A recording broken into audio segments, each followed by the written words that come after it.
We are live. We are streaming on the Podcast Heat YouTube channel, the ad-free shows YouTube channel, and we are on Eric Bischoff's X account. We are talking all things dirt sheets. I'm Derek Sabato, along with the Hall of Famer Eazy-E himself, the main attraction of 83 Weeks, Eric Bischoff. Eric, how you doing tonight?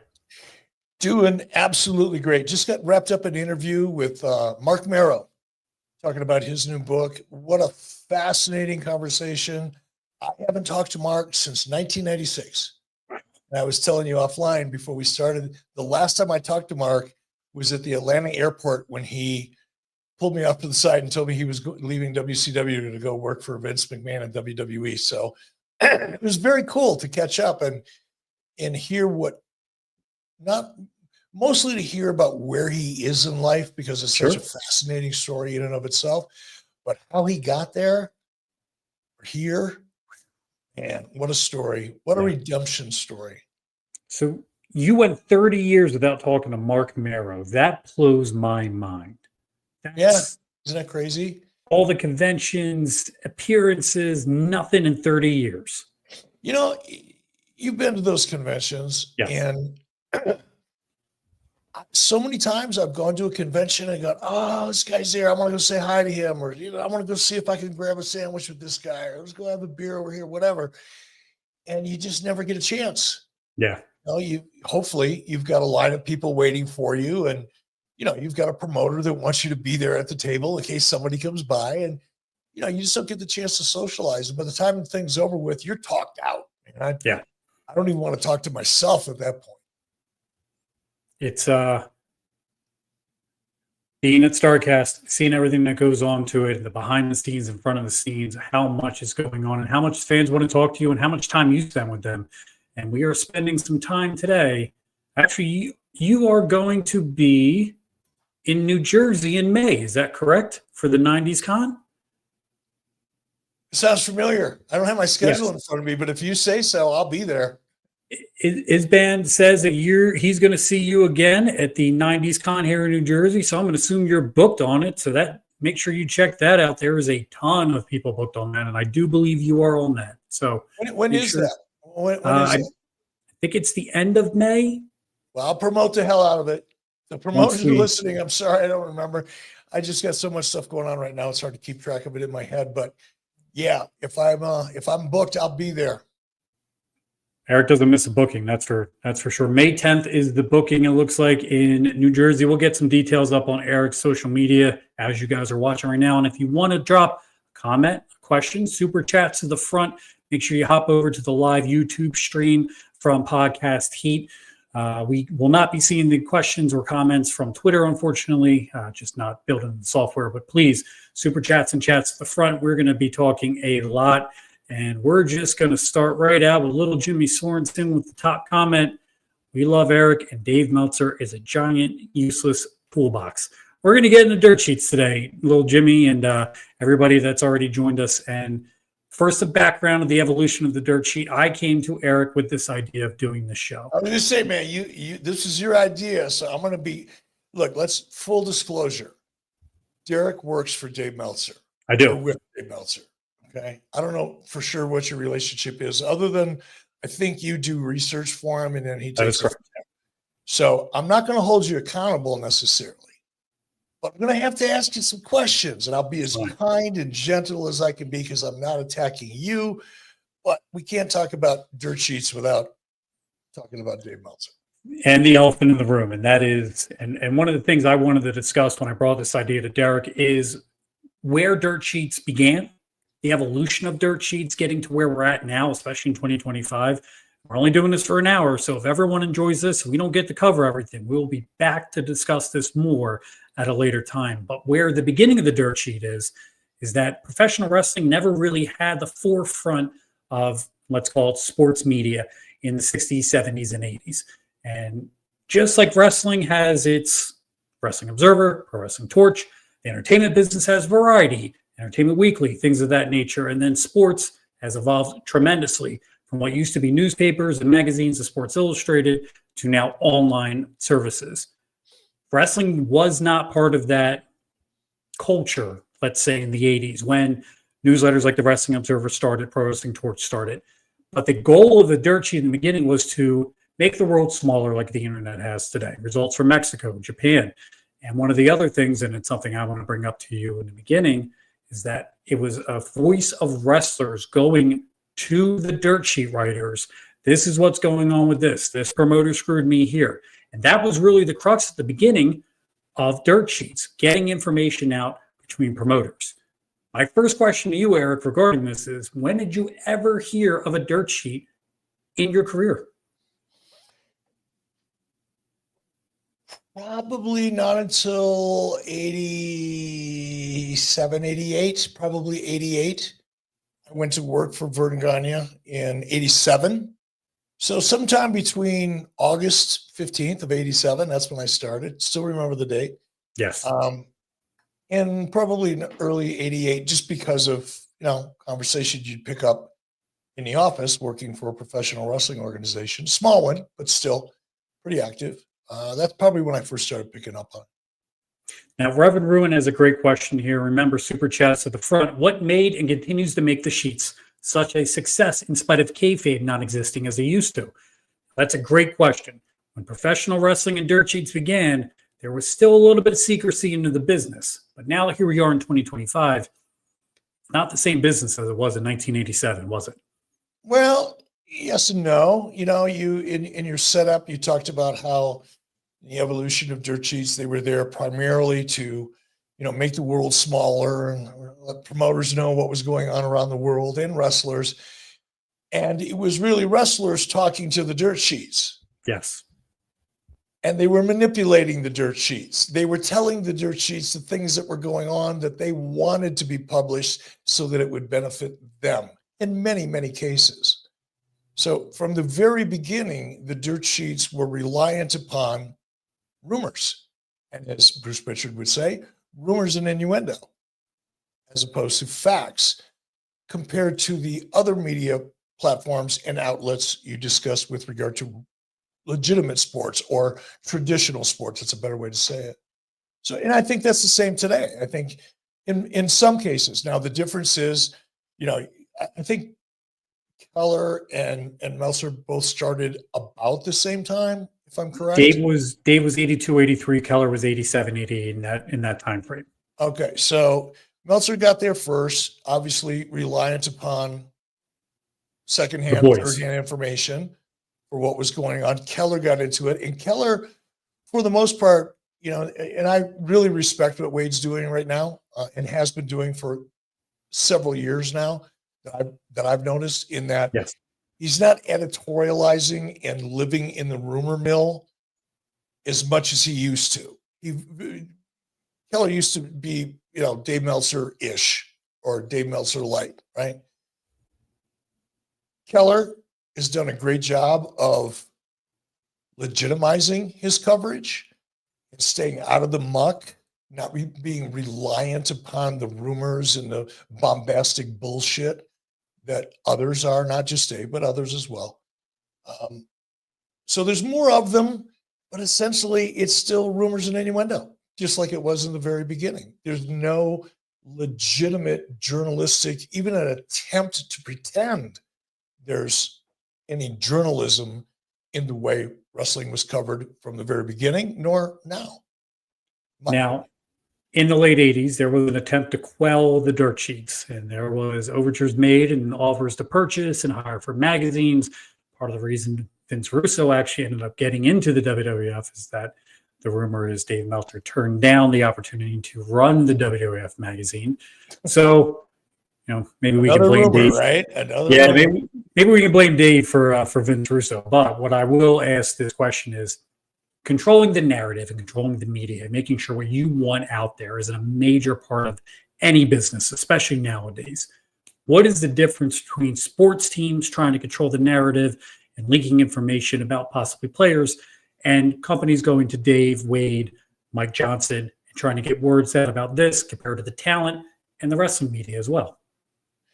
Look, I think if any writer, let's make some clear distinctions and delineate from people who write about wrestling and cover what's going on, and those who profess to be journalists, Okay. right? When I was in WCW, when I was running WCW, I attempted to engage Meltzer, Keller, and others. Jason Powell is someone that I've reached out to and given information to that I wanted to get out. Right. But the reason I would reach out to guys like Jason Powell and definitely Mike Johnson and Dave Shear is because I know that they'll listen to what I have to say or what I had to say, but they'll also fact check it. They're not going to just run with my bullshit. And I know that because they've done it. Right. And I know that because they have called me. Now, again, we're talking about history. They Right. have called me and said, hey, we're covering a story. It involves you. We want you to have an opportunity to give your take. That's pretty cool. Right. At least there's an attempt. And I have respect for people that do that. And I certainly did it as well. But what people like me who have actually been in the business, and I don't mean to rub that in anybody's face, but Sure. people who have been on the receiving end of the nonsense that is produced and distributed in many dirt sheets, not all of them, many of them, is that no matter how hard you want to give someone access, they still go to low-level sources for greasy stories because the greasy stories are what sell. Right. Rumor and innuendo is what sells. Factual information, whether it's information I would prefer to get out, I'm going to give you everything I have. Or if I'm asked about, for example, a termination or a rumored termination, those are two separate things. One affects someone's life, and the other is a marketing position, Right. or a promotion discussion. You can't lump everything into one bucket and say, well, if it's okay if the promoter reaches out to the dirt sheet to try to get information out there, why can't why can't the dirt sheet just go out there and find second, third, fourth, fifth hand rumors? Right. You got to have some checks and balances, and you got to have some parameters if you want to have credibility. Now, if you don't care about your credibility and all you want is the grease, go forward. The market will decide how credible you are at some point. One of the interesting things I found, especially in the last 24 hours, a lot of talk and rumor and innuendo about Mariah May's contract coming up in AEW. There's a lot of people making assumptions. It's good for talent to talk to people that are going to get out there, hey, my contract's coming up. You can't legally have that conversation with the other company or any company besides the one you're in. The marketplace for that wasn't as big back in the 90s. You had Mike Johnson, who was writing for One Wrestling. You had Dave and you had Wade. And everybody else kind of fell by the wayside. And this is really not, the internet was getting there, but it wasn't really that big. Did you ever have any issues with contract negotiations being discussed in public? Did you ever get tipped off by anyone by saying, hey, by the way, this guy's coming free? How integral were they to that time frame in the late 90s with dirt sheets and contracts? It bothered me only to the extent, not because it necessarily caused a problem, when talent would use the dirt sheet, especially Meltzer. That's why I've always referred to Dave as the useful idiot, because wrestlers know that he's useful because he'll repeat anything you tell him if you give him a cookie and tell him he's a great guy. And he's an idiot because he doesn't check anything. So he is the classical definition of a useful idiot. And it bothered me when talent would do that, only because I would never reach out to a dirt sheet and say, hey, I'm thinking about not signing this guy. His contract's up in 6 months. What do you think? I would never do that. It's inappropriate. And I get it. People are going to do it. Talent's going to do it. Maybe promoters do it now. I don't know. But I just think it's look, when it comes to business and contract negotiations, anybody that negotiates in public loses credibility with me in any forum, in any business. I just think it's like cheap heat. I lose respect quickly for people that do it. Well, Jimmy Sorensen's got another great question. Eric, why do you think the wrestling community gives Dave so much credibility, even though he doesn't deserve it? And I'm assuming he's referring to Meltzer. Yeah, look, first of all, I don't think that the wrestling community as a whole think very much of Dave Meltzer. All you have to do is read any of the comments on anything he posts, and you'll get a pretty good view of the world in terms of what the internet wrestling community thinks of Dave Meltzer. I actually muted Dave because he was no longer entertaining for me. But if you go and look at just about anything that he posts, just read the comments. And look, Dave got there first. Kudos to him. Always respect people that get there first. They see an opportunity. They see an underserved market. They figure out a way to serve it, fill a hole, and build a business. You got to admire that. There's nothing wrong with that. I mean, not only is there anything wrong with it, I think it's admirable. And he got there first. And for a long time, until, as you pointed out, 5 years later, Wade Keller came along. But by that time, Dave Meltzer was solidified as the guy. Right. Particularly, that partially because he got there first. And by the nature of what he was reporting. He was the guy that was backstage at a David Copperfield show, hiding behind a curtain, writing down all the magic tricks and exposing them to the world, essentially. And that's compelling. You can build it. You can build an audience, because especially with wrestling, because it was still so mysterious. I mean, everybody knew what it was, but they didn't know how they got there and how it was actually executed.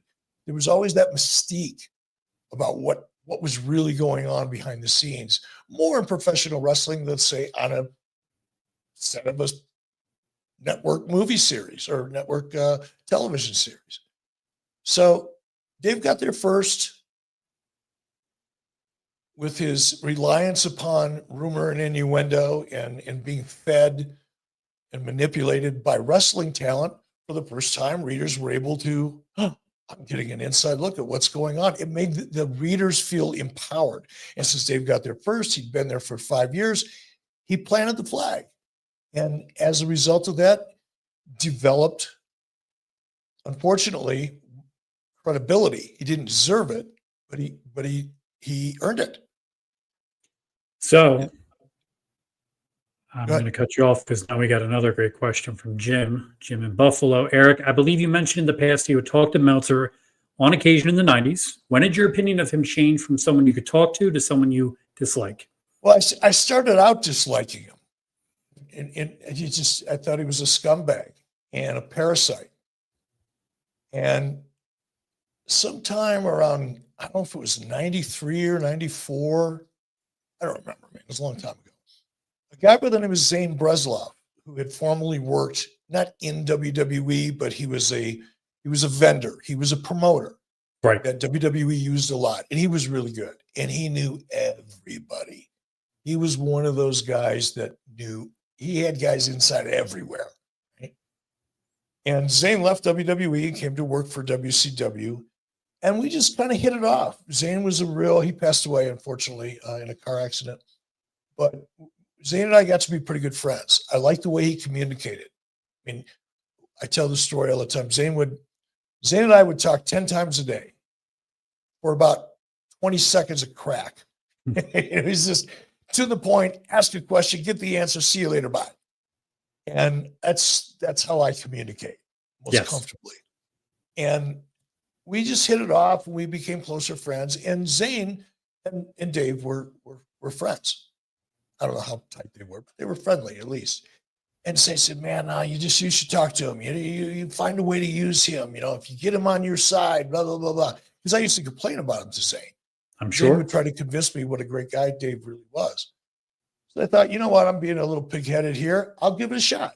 If I give him access, Dave, if I give Dave access and we end up getting more honest coverage, not necessarily, I didn't expect him to, put everything I do over. Not even going to comment. No. I didn't expect that, but I did expect at least responsible coverage, because now he didn't have the excuse, well, these guys won't talk to me. They're going to lie to me no matter what. I said, all right, I'll do my part. I'll give him access. Right. And I'll be honest with him. I'm not going to bullshit him. See what happens. So I did. And it didn't matter. Dave continued to write absolute greasy nonsense because that's what worked. And that's all he knows. He's not a journalist. He doesn't second source. He just writes stuff if it fits his narrative or his goals. Speaking of narrative and goals, Seth Meyers has a great question. Do you think Meltzer has a financial stake in AEW and thus defends it as much as he does because of that? Somebody told me he had like a 2 or 3% stake. I don't know if that's true or not. Could care less. And I don't think even if he did that was the motivator. I think what the motivator is clearly Tony Khan has given Dave more access than anybody else has as far as a promoter at that level, meaning a weekly television show on a major cable outlet. And I think Tony and Dave are a very similar perspective on professional wrestling. Their fandom is probably very similar in many respects, and their perspective of what the product should be appears at least to be very similar. I think Dave is emotionally invested, much more than financially. I don't think he's financially invested at all. He may get a spiff. I don't know. Probably not. But I think the real driver for someone like Dave is this is the first time in Dave's life he's had any kind of access to somebody that's actually running a company at that level. And he's just way too invested emotionally in it. I think it's to the point now where it's actually one of the reasons I quit following is because I think he's somewhat emotionally disturbed over the whole thing.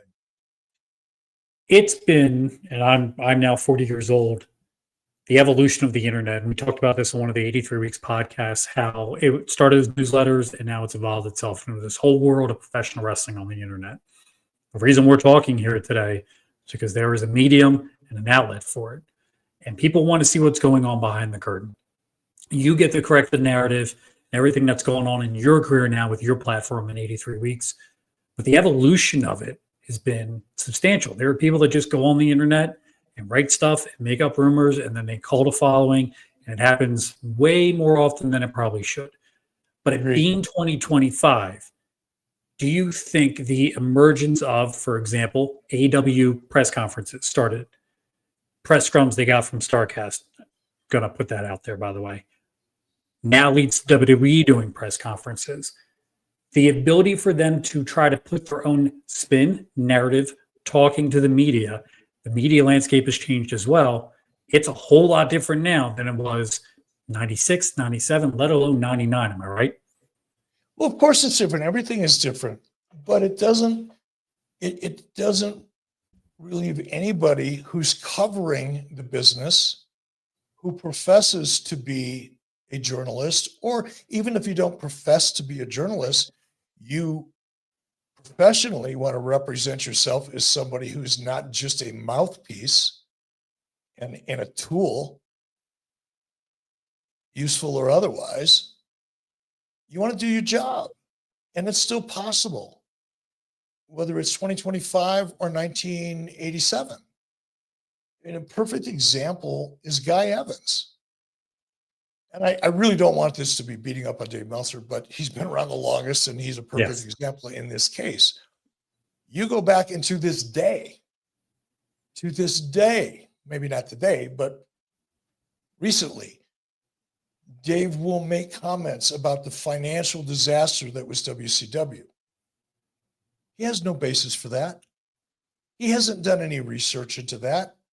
He took something someone told him as gospel and ran with it. And now that's the narrative. Now, I don't really care at this point. It doesn't affect my life one way or the other. Right. But it's a perfect example of how Guy Evans did over 100 interviews for his book. over 100, named them all, and gave information from people who were actually central to the decision-making process with regard to everything that happened in WCW from a financial perspective. Dave didn't do that. Right. Nobody else did that. These people who profess to be covering the wrestling business are basically lazy.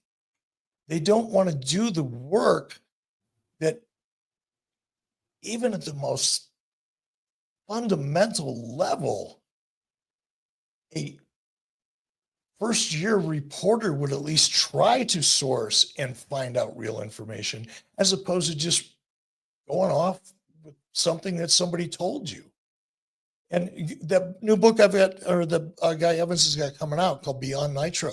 Yes. Wait till you see and read the financial information and the quotes from the people who were involved. This is 30 years later.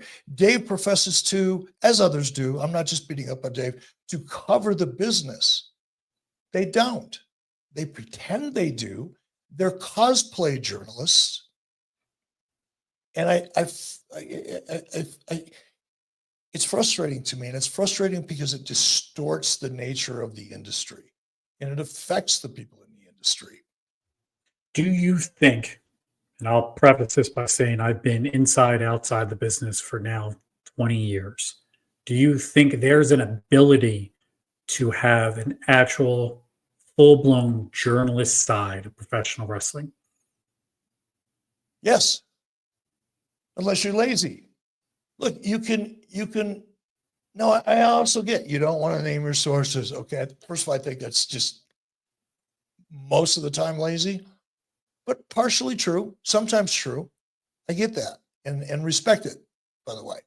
But that doesn't mean you don't go back and ask somebody else. Try to find a second source. Try to find out if what this person is telling you is true. If for no other reason, if you don't really give a damn about your integrity, which is clear in some cases, you don't care about your reputation, which is obviously clear in others, at least you want to be interesting. Right. And the only interesting thing that you get 90% of the time is the greasy headline or innuendo with underneath the headline. How tough do you think it is to cover a predetermined sport without it being greasy? Because me and you have both been backstage. We both know what goes on at shows. Sometimes there is no news at the end of the day on a 3-hour pay-per-view. Show happened. There were no issues. Everything went to plan. What do you discuss? Is that part of just the nature of the business? How about you start writing with, I don't know, I'm not a writer, but I was at the show tonight. Pretty flawless. Didn't really like much. Nothing really special happened, but the bottom didn't fall out either. And just cover what you saw. Cover how the fans were reacting. I don't care. I mean, you can find something to write about as Right. opposed to backstage. Nobody shot at each other. I didn't see anybody over the corner banging somebody else's wife. Nobody got fired. Well, I'll just make some shit up. Yeah, if you don't have any creativity or integrity, yeah, it's a real challenge. When you show up and nobody gets fired or shot or bangs somebody else's wife back in a dressing room, if there's none of that going on, and you've just got to make something up, then yeah, it's pretty crappy. But if you've got an imagination and you're creative, you can figure out a way to cover it. Do some interviews with fans. Well, that would require you actually going to the show that you're covering. So that's sometimes a challenge. That's my next question. Yeah, I used to laugh at that. Here's the one I really laugh at, not to steal your thunder. Like I for the last couple of months, I just haven't had time to check the sites. If you've noticed, I've been pretty inactive on social media Yes. for a while, and you'll find out why soon enough. But it always was entertaining for me to see, oh, what are the people reacting to today, and how are they reacting to it? And just some of the crazy, bizarre stuff that you read is just, it used to be entertaining, but it's gotten to the point now where it's so bizarre. It's not even entertaining. I just really haven't, I don't have an appetite to look at it anymore. Do you think with the nature of the business and now there's so much content being created, it's hard to go to every show, hard to cover everything? Watching it at home, is it a different experience? Do you think then going to the show and being able to portray that to readers? I guess it depends on what you want to write about. You can write about the show from your perspective as a viewer. There's nothing wrong with that. If Right. I mean, it's not ideal because you're not going to get interviews with, say, fans. Ask the fans what they think about. Do an interview with somebody. See if you could get an interview backstage with talent. If you're not a jag-off, you could probably get some interviews. Depending on your reputation, some people will never get backstage because of the way they've conducted themselves. But if you're a young writer, a new writer, if you're a new publication, and you conduct yourself professionally, you'll eventually get your interviews. But in the meantime, interview fans. Get their impression, because that's what really matters. It's not what you as a writer, what you think wrestling should be, or how much you think something is entertaining or not. I would imagine your job as a reporter, writer, journalist is to get the opinion of fans firsthand. Not fans that belong to your website, because they're basically your voice. It would be like me going on, my website or my social media and go, what do you all think of Dave Meltzer? Well, out of the 3,000 responses I get, probably 2,500 of them are going to be harder on him than I am. Right. And then you're going to have a group of, no, he's great. You're just jealous because whatever. But jealous of Dave Meltzer. That's funny too. But I just think it's important, if you're going to, for me, if I were a new publication or a new writer, I would want to differentiate myself from everybody else that is out there. And if I couldn't afford to go to a show, then I'll give you my editorial opinion and I'll frame it as such. But what I won't do is ask my fan base what they thought of the show and then report it as news. That's not an interview. There's no back and forth. There's no questions. There's no follow-up. I thought the show was great. I thought the show sucked. 9 out of 10 people that subscribe to, my website think the show sucked. Well, of course they do, because they follow you. When you think about what the medium is now, and one of the biggest things that is emerging is people watching the show live, streaming it, and having a second-by-second reaction. It's not journalism. You're not doing anything other than watching and reacting to the show. But their following is starting to increase incredibly. And do you think that's really what wrestling fans want? They want someone that is watching the same show as them, thinking the same thing as them. Absolutely. That's as close. I've done that a few times and it's a blast. Yeah. And the engagement is off the charts. So absolutely, because now if you think about it, and that, I think that kind of experience, that opportunity to communally, as a group of people digitally, but it's kind of like just having a big party at your house. Metro party. You're watching wrestling and sharing ideas and commenting back and forth. I think that's a really cool thing. It's the one thing that when I was producing television with Jason Hervey for whatever it was, 10, 12 years, and that was always the goal of a network, is how do we get the audience to engage? How do we get them to sit and watch the show and in real time engage in the show? And that's kind of hard to do with something that's taped, right? Right. But with wrestling, it's right there at your fingertips. You could train a monkey to do it, and it's fun as hell. And hopefully that is where it goes. We are 30 minutes in here at Podcast Heat and Eric Bischoff's Twitter, along with our ad-free shows family. Please drop your questions. We have plenty of stuff to discuss about dirt sheets. Eric, my background in getting into let's say, dirt sheets and working for Dave is that I used to be an independent wrestling promoter, and I would send Dave results and updates and previews and things like that. And that's the goal at the end of the day, is to get as much coverage for your product as possible. Being a small indie, that's the goal. The biggest platform at that time, especially in the early 2000s, was the Wrestling Observer newsletter. It had a sense of credibility to wrestling fans. As we've gone on, we have now the Sean Sapps of Fightful, Mike Johnson and PW Insider, Wade Keller, Pro Wrestling Torch. One of the biggest things is that when they shine a light on something, there's exposure to it. How critical and how unfathomable is that they were the leading charge for you in pushing new content? I'm not sure I understood that or agree with that. Look, it's interesting because I think the internet wrestling community is really not that big of a community. It's loud. It's very opinionated, but I think sometimes people overestimate the significance in terms of how it affects business. It's a personal pain in the ass for promoters, can be. Not so much for independent promoters.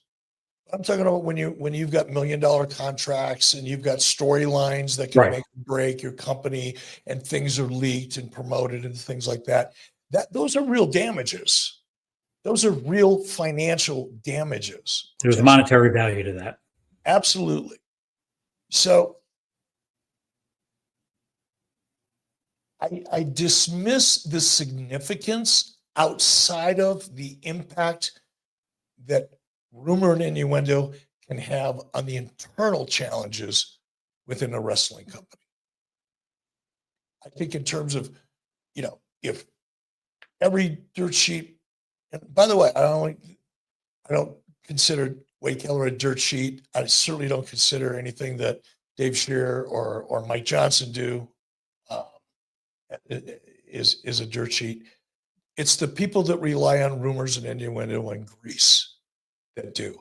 And I think their impact, although back in the 80s and 90s, perhaps, it might have been a little different, but I think now everybody pretty much recognizes those publications for what they really are and who they really are. Doesn't really affect business as much outside of the offices, but inside the offices, it's a real pain in the ass and very frustrating. And can be time consuming, doing damage control. Do you remember one instance of something that either Dave Meltzer or Wade Keller or somebody wrote that got brought to your attention and it created a fire, so to speak? No, not for me, because again, I kind of recognized what Dave was from the get-go. Other than frustration and disappointment in people that were obviously using Dave to better their position, it was so easy for me. I mean, sometimes it was so obvious to me, and not just Dave, back in the day, Wade Keller. Right. You can tell by the phrasing of some of the stories that they wrote where it came from. They were repeating in writing what someone had told them, and the phraseology sometimes would often give it away. So it was kind of a joke backstage. We were in the offices. It was like we could read something that was, pissed us off or got our attention. It's like, okay, which one of these clowns leaked that? Who's talking to Dave? I mean, it was a game. Do you ever narrow that down to anybody in particular? In terms of being able to identify? Yes. Look, Terry Taylor and I are friends now. We've, water under the bridge. But Terry was talking to the dirt sheets all the time. Gary Juster was talking to the dirt sheets all the time. Jim Barnett, oh boy, he lived for the dirt. It was the first thing Jim would say to me every morning. My boy, step into the office. Let's talk some dirt. They live for Gary Jester and Jim Barnett probably spent more hours comparing dirt notes than they did anything else while they were working in WCW. So some of it was really obvious. Talent was even more obvious because you could tell what was by what we were reading and what somebody was negotiating for. There was just too much information that otherwise it wouldn't have been there. So it was, it wasn't difficult in some cases. You dealt with agents like Barry Bloom back then and various other Howard Hughes. Do you think any of them ever went to Dave, Wade, or do you think it was just more talent-based because agents didn't really have that capability back then? I think Barry Bloom I don't have a lot of respect for Barry Bloom. Let's put it that way. Okay. He lost, and we were friends at one point, and he did something that had nothing to do with dirt sheets, so I'm going to leave it out, but he very, very low, very sleazy, and I told him the minute it happened, the minute I found out about it, I said, that's it. Yeah. I never want to see your face. I never want to hear your voice. I never want to see your face. Do not ever bring me a piece of talent or an idea ever again. We haven't spoken since. Agents, I understand it. If we had not have been friends, I would not have reacted the same way. Sure. But when you confide in somebody or you give someone access that you would otherwise not give them, and we had a mutual understanding about that. And that's where it went south. Is he didn't live up to his end of the bargain. And in return, I gave him access much more than I would have given any other agent because we were friends and I thought I could trust him. I wouldn't do that. First of all, I never did it again. I would never do it again. But that situation aside, I expect agents to manipulate the media. Of course. To better their clients. That's their jobs. Even an agent should have some integrity, but at the end of the day, they're going to do what they got to do to make their clients as much money as they can, because that way they're making as much money as they can. And it is what it is. It's the nature of the beast. We're going to have 2 more questions for me. And please, everyone, drop your comments below. Drop your questions. We're getting some great questions. Seth Myers, you're going to have another great question we're going to get to in a second. But I want to scroll back up real quick. And Luis said something to your response regarding the internet. Triple H recently had an interview where he said the internet isn't real. It is a bunch of loud people screaming, and it's not part of the culture and things they worry about. I'm going to ask this question to you, but I'm going to phrase it differently. We watched a major shift in creative last year with Cody Rhodes, The Rock, Roman Reigns, and Seth Rollins happen in front of us because of the backlash that happened with taking Cody out of that spot and putting The Rock in the spot. It's a year later. Things are different. Things are a little bit more under control. Does the online discourse sometimes ring a bell for them to change creative? Well, I certainly can't speak for them. I kind of doubt it. But I think does it ring a bell? If you mean by that, does it get their attention? Of course, as it should. But it's one indicator.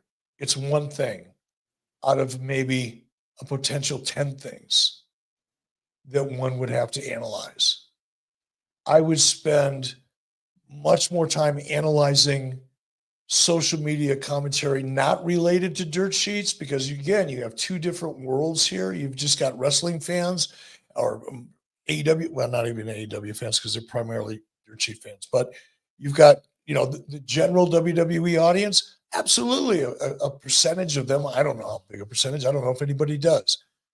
It'd be nice to know, but I don't think anybody does really. There's going to be a percentage of them, let's just say for argument 10%, because I think that's about the number, that are going to be dirt sheet fans, and they're going to make the kind of noise that the internet wrestling community makes, which is pretty low frequency, picking apples off the ground kind of mentality.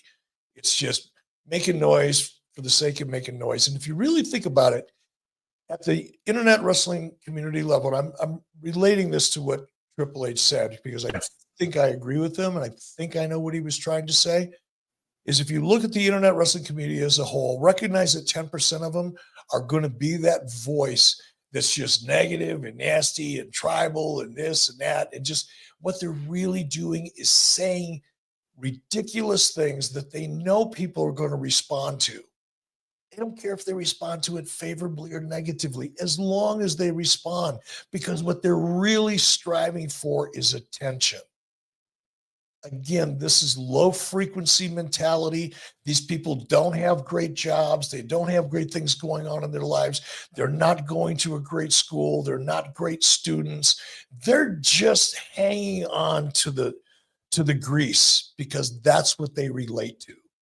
And that 10% of the audience that loves playing in the grease are going to keep it. They're going to keep it going. They feed off of it because it gets attention for them that way. The other 90% of the social media audience or the internet wrestling audience, it's not a dirt sheet centric part of the audience, are going to give you reactions. And sometimes they're valid. It's kind of like a really unorganized focus group. You just have to learn how to read it. You know, I've done, I think, 3 really extensive focus groups, 3 in wrestling and 1 outside of wrestling. And I find them fascinating, but I've been involved with 1 really good one, 2 that were interesting, and 1 that was ridiculous. And the thing that differentiated the really, really good ones from the rest of them was just the quality of the questions, the amount of research that went into identifying the focus group. So you made sure you didn't have 25 people in a focus group who are all from the same town, who all watch the same product together, who all read the same dirt sheet together. You know what I mean? Yeah. You need a broader base of opinion. And if you look at social media and the internet is that really broad base of opinion, identify the low-hanging fruit for what it is, and then, pay some attention to the rest of it. Doesn't mean you go to the bank with it, but you pay attention to it, you analyze it, which is pretty easy to do nowadays, thanks to AI. You can analyze that and get a snapshot of what that segment of the audience is thinking. And then, I don't know, take a look at your minute by minutes. See if there's any consistency between the opinions and the actual people that watch the show. Oh, and by the way, pay attention to the audience, because they're a big part of that too. You got 15,000 people sometimes or more who's a live focus group. Right. You can tell by their reactions what they're buying and they're not buying. So when you analyze the live crowd, you look at your television ratings and whatever data you can get out of that, you look at your social media, and then you sit back and you go, okay, do we need to shift gears? How can we improve this situation? I hope they look at it. I'm sure they do. Do you think the internet wrestling fan that has grown up in dirt sheets, and I'm going to put myself in that group because I was 15 learning the internet, getting the Observer and the Torch and trying to find out all the dirt, as Jim Barnett would say, has now evolved themselves into going, this is what I know. So 25 years later, I don't have the likes of ESPN covering, professional wrestling in a manner that I would expect it to. But I go to you because you were the guy back in 1997. I listened to your podcast. Me and you have worked together now for almost 5 years. I have the utmost respect for you, your knowledge of the business, but it's a narrative conversation both ways. Dave has his, what he thinks happened back then, and you have yours of what you experienced. Sometimes it intercedes and sometimes it doesn't. But I think the biggest thing for me that I've noticed in 25 years is that I'm the paying customer. You're delivering what I want to hear. And I think a lot of times the dirt sheets especially go right at their customer base. And it's hard to fault them sometimes with it, even if you don't like it, right? I don't know, man. I just can't give it a pass that way. I mean, you said a couple of things there that I kind of sort of agree with, but look, if you recognize a dirt sheet for the rumor and innuendo that it is, and you don't care, cool. Good for Dave. But look at like just in the last, I don't know, 10 years, some of the absolutely egregious from a journalistic point of view, crap that Dave has come out with. And let's pull up one. I'm just curious. Like the Dragon Gate hoax. That wasn't that long ago. 2022. I won't go into the whole thing, but Dave took a bullshit tweet and ran with it like it was a story. That's what I mean about second sourcing. Right. As long as Dave continues to do that, the WWE sale rumor in 2023, the whole situation with, oh gosh, I can't remember the cat's name now, Matt Riddle and his ex-wife. I mean, he's gotten so many things so profoundly wrong. It's like, oh, it never happened. So sorry, whatever. And it's all because he doesn't second source. I'll never say, well, it's just he's giving the customer what he wants. So do meth dealers. It doesn't make it good. I can't accept that, man. Not when it affects people's lives, like it has in a couple of the cases that I just mentioned to you. You've got to have some integrity if you want anybody to respect you. And like I said, there are guys out there who do. There are people out there that write nothing but opinion. I got no problem with that. As long as they're not holding themselves out to be experts or having inside information that isn't inside information, that's just garbage that some clown sent you because he knew you were too freaking stupid to fact check it. And he was right. I can't give that one a pass, brother. Narrative's one thing. Positioning yourself as an expert and an analyst and a journalist, and then doing that kind of thing, it just makes you a clown. Do you think the hardest part now in 2025 is a whole lot different than when PWI was around in 1996, providing kayfabe stories? If you tweet something under a fake account, some people will pick it up as now real news coming from Adam Schefter, for example, in the NFL. How hard is it nowadays to be able to police that when you are trying to make sure that what you're getting out there is factual? It's the toughest time for this, is it not? It's horrible. And look, unless it's your full-time job, or you could hire somebody and make it their full-time job to police yourself, it's going to happen to you. It's frustrating. It's disappointing. But I think not just for wrestling, Derek, I think people are starting to be able to subconsciously filter that out. I know I am. I'm reading things now where it's like, that's a bullshit. And lo and behold, it is. It's convincing. It's compelling. It catches your eye. And depending on what it is, it sucks you in because you're predisposed to wanting that kind of information anyway. You tell people what they want to hear, right, and they're going to come back for more kind of thing. But it's also, look, there's nothing you can do about it. Hopefully people become more discerning and start recognizing it. But it's a pain in the ass. I had it happen to me yesterday. What could you change about the internet wrestling community, either as from a level of the people who are reporting the news or the discourse in it? I think it's taking care of itself. I really do. I'm optimistic. I think people like Mike Johnson, Dave Scherer, Ray Keller, others who are really trying hard to give the internet wrestling coverage in their part of the community legitimacy. And they're separating themselves from the grease. And I think over time, the audience will too. And in fact, I'm sure they are. I see it more than I care to, how people are reacting to some of the bad practices of certain people. And I think eventually the audience will figure it out. They're calling out the nonsense now. Before it was, Bruce Pritchard and Jim Cornette. I came along late. They started it first, calling out the bullshit. And now the fans are, because fans are getting smart enough to see through it.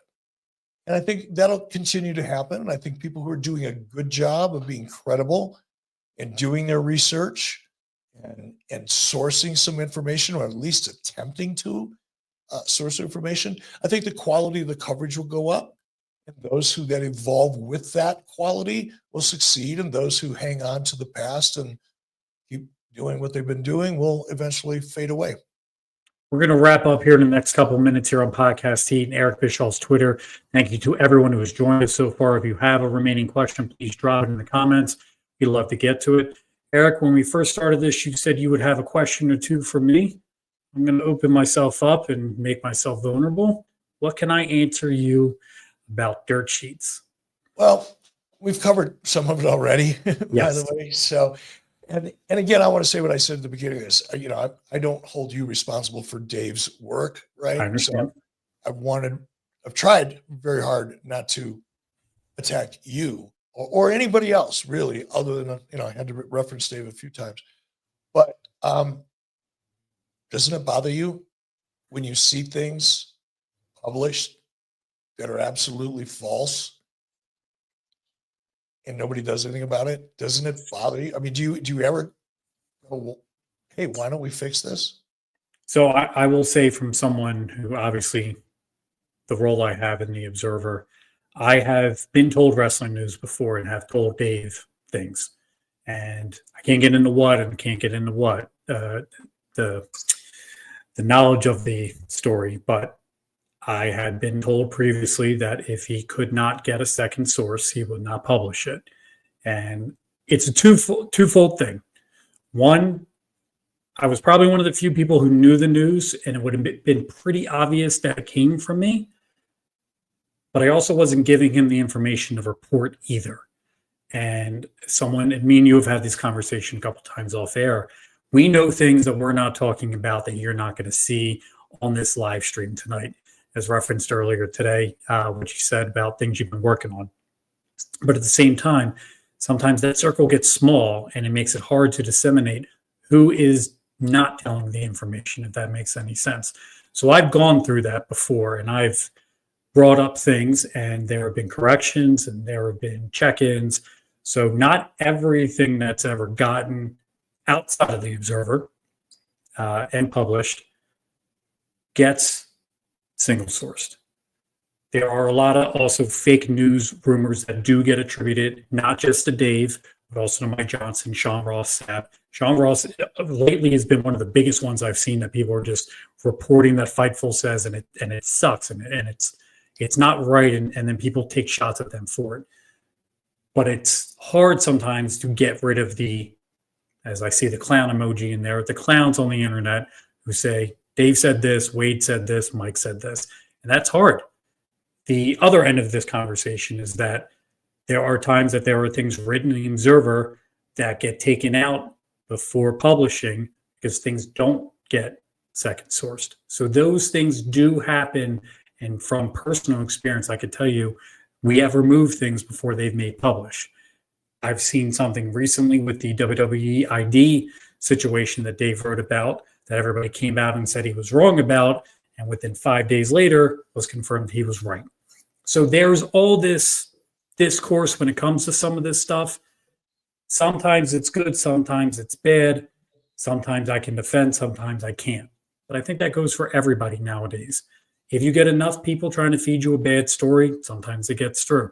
I can speak from experience I know two employees of WWE that were reported of getting a contract extension about a year ago from somebody who we've mentioned on this podcast that's not Dave Meltzer, and I reached out directly to let them know it wasn't true.